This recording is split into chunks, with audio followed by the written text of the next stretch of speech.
काशी, मोक्ष की नगरी, जहां चिता की आग कभी बुझती नहीं और गंगा के तट पर जीवन और मृत्यु साथ साथ चलते हैं।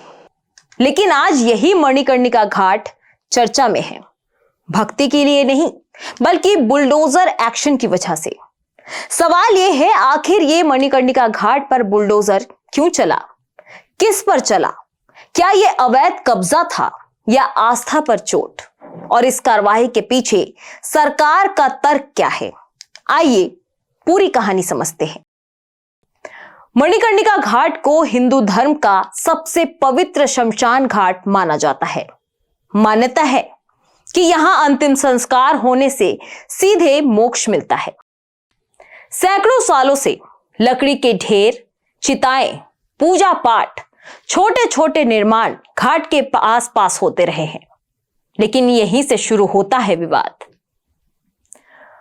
वाराणसी प्रशासन का दावा है कि मणिकर्णिका घाट क्षेत्र में सरकारी और नगर निगम की जमीन पर अवैध कब्जे किए गए थे। इसमें शामिल थे दुकानें, लकड़ी के गोदाम, टीन शेड, कुछ पक्के और अर्ध पक्के निर्माण। प्रशासन के मुताबिक ये कब्जे गंगा किनारे की जमीन पर घाट के प्राकृतिक स्वरूप को नुकसान पहुंचा रहे थे और सुरक्षा के लिहाज से भी खतरा था।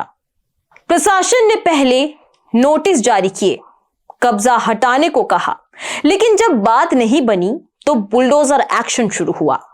कार्रवाई के दौरान कई अवैध ढांचे गिराए गए, लकड़ी की दुकानों को हटाया गया, घाट के रास्तों को खाली कराया गया और यहीं से शुरू हुआ विरोध।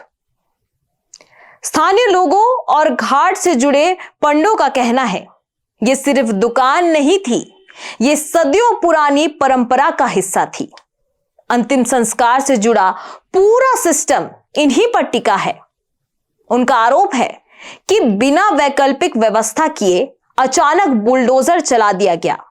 कुछ लोगों ने इसे आस्था पर हमला तक बता दिया।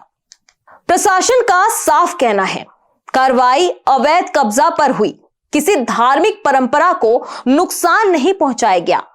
अंतिम संस्कार प्रक्रिया प्रभावित ना हो, इसका ध्यान रखा गया है। सरकार का दावा है कि मणिकर्णिका घाट को व्यवस्थित, सुरक्षित और स्वच्छ बनाया जा रहा है। गंगा किनारे अतिक्रमण हटाना जरूरी था। आज सवाल सिर्फ बुलडोजर का नहीं है, क्या धार्मिक स्थलों पर सदियों से चल रही व्यवस्थाएं कानून से ऊपर है? और अगर विकास जरूरी है तो क्या आस्था को साथ लेकर रास्ता नहीं निकाला जा सकता?